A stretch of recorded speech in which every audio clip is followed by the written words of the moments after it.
असं आहे, पवार साहेबांनी कार्यकर्ता मेळाव्यामध्ये त्यांच्या पक्षाच्या कार्यकर्त्यांना, आमदारांना, सदस्यांना दिलेला तो एक आदेश आहे किंवा एक त्यांनी सांगितलेलं ते वक्तव्य आहे. आता त्या वक्तव्याला वेगळे अन्वय अर्थ निघतात. त्यांनी संधी साधून नेमकं कोणाला म्हटलं तर ते नाव घेऊन म्हटलेलं नाही. सद्यस्थिती आदरणीय उपमुख्यमंत्री अजितदादा पवार यांच्या नेतृत्वात एनडीएमध्ये राष्ट्रवादी काँग्रेस पक्ष सहभागी झालेला आहे. केंद्रात आणि राज्यात सुद्धा आम्ही भारतीय जनता पार्टीच्या सोबत आहोत. आम्ही लोकसभा एकत्र लढवल्या, विधानसभा एकत्र लढवल्या, आगामी स्थानिक स्वराज्य संस्था सुद्धा एकत्र लढण्याच्या आम्ही तयारीत आहोत.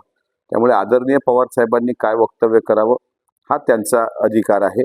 अनेक वर्ष त्यांनी महाराष्ट्रामध्ये, देशामध्ये राजकारण केलंय. ते ज्येष्ठ नेते आहेत, त्यावर काही आम्ही वेगळं बोलणार नाही. पण यापूर्वी सुद्धा असे अनेक प्रयोग झाले.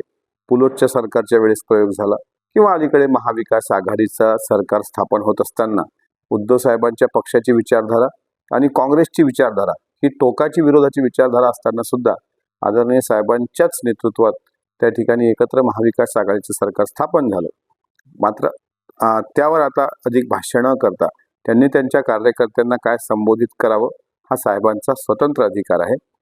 त्यांच्या त्या सर्व मार्गदर्शनाचा आम्ही पण आदर करतो. तुर्तास मात्र आदरणीय उपमुख्यमंत्री अजितदादांच्या नेतृत्वात आम्ही सर्व आम्ही सर्व महायुतीमध्ये सोबत आहोत.